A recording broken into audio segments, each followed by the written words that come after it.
Good day, students. Assalamualaikum. Welcome to our orientation on the guidelines of making investigatory project.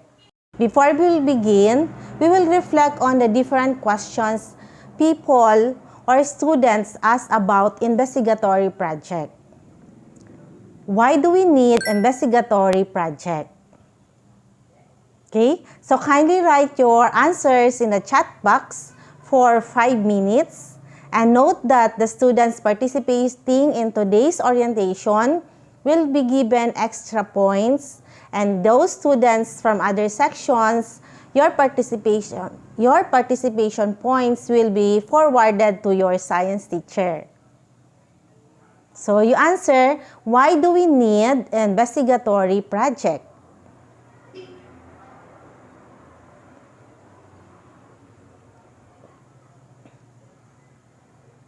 Okay, very good. Some other answers.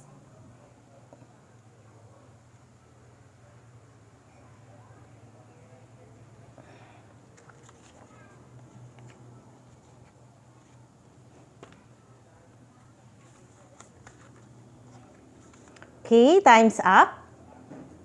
So usually, investigatory project for students provide students practical experiences using scientific method and help stimulate their interest in scientific inquiry.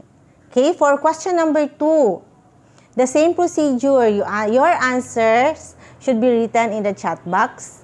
What do you think are the benefits we can get in conducting investigatory project? I repeat, what do you think are the benefits we can get in conducting investigatory projects? Time's up. Okay, so the answer is, through investigatory projects, students develop their scientific investigation and acquire knowledge on the different scientific concepts, theories, principles, and laws of nature. Students use their high-order process or thinking skills in conducting the study. This makes application of learning science evident. In order to conduct investigatory project experiment, you should ask an investigating or interesting question and be able to conduct an experiment that can hopefully answer that question. The harder, the more intriguing the initial questions is, the better the result of the investigatory or investigation or experiment. An investigatory project is a research activity that develops your ability to explore, determine possible solution to a given problem using the principles of scientific method.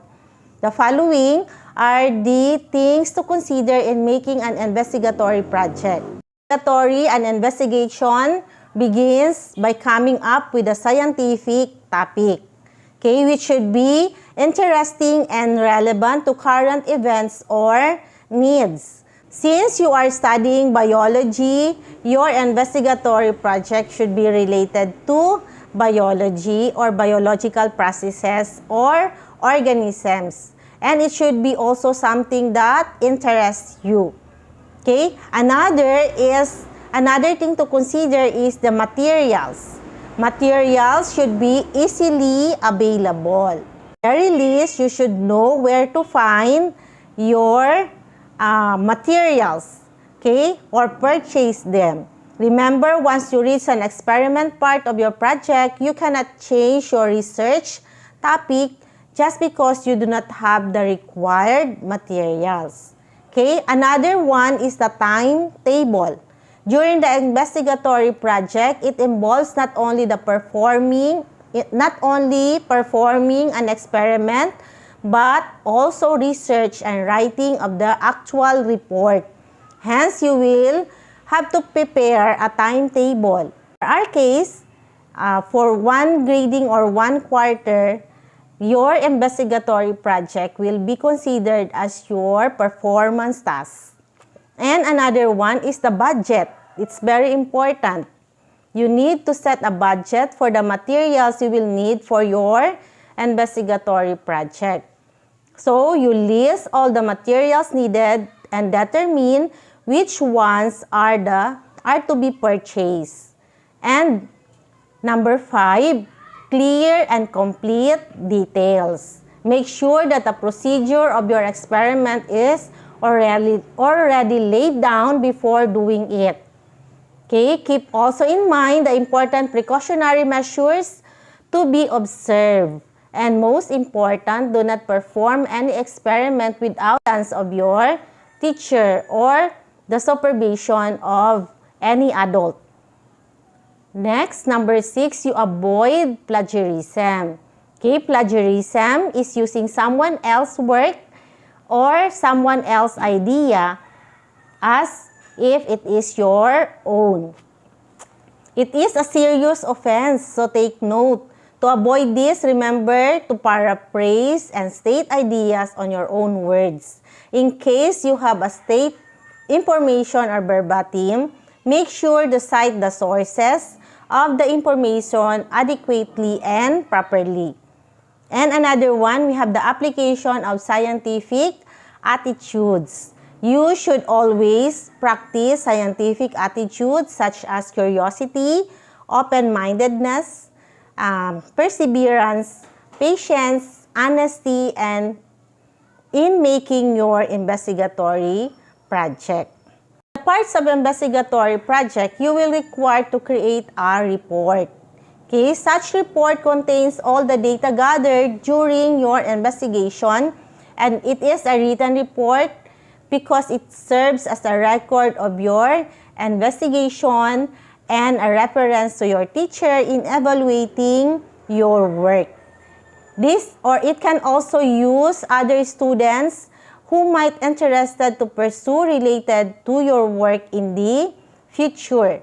So an investigatory report includes the following. So we have the title. The title should be concise, interesting, and includes the essential keywords about the topic of your investigatory project. Next, we have the abstract. Okay, what's this abstract? It is a summary of the result of your experiment. It contains the problem of the purpose of the study, hypothesis, experimental design, results of the experiment, and as well as the conclusion. The abstract is usually written on one page only. Then we have the introduction. Okay, the introduction explains why you choose the topic and who will benefit from your research. This provides a short background of your research. Then we have the problem. What is this problem? It states what is your study aim, okay, to investigate or to find out. It is either written in question or in statement form. Then we have the hypothesis. This is a temporary solution to your problem. It is an educated guess that should be reported by facts. Then we have the objectives. These are the goals that you want to achieve based on your investigatory project. Your objective revolves around the problem you establish.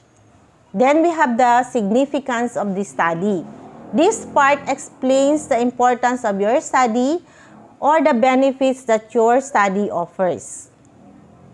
Scope and limitation. This part indicates the extent of what your study covered and what covered during the conduct of investigation. We also have the definition of terms. This part lists the specific meanings of terms that were used in your investigative or investigatory project report.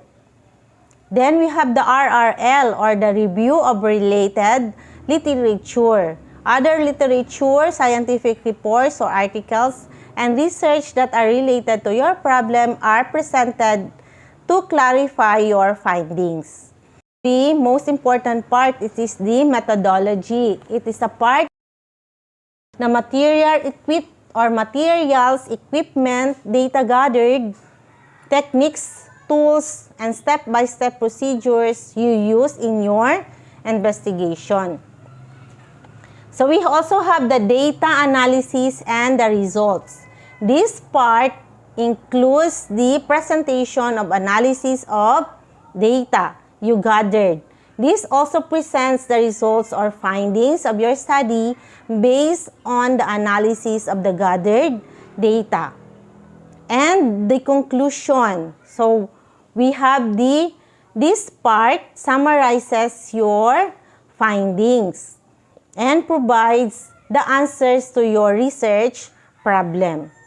And lastly, we have the recommendation. This part includes suggestions of the future actions such as new areas of study or further experiments which can be performed to attain objectives that are related to your investigatory project.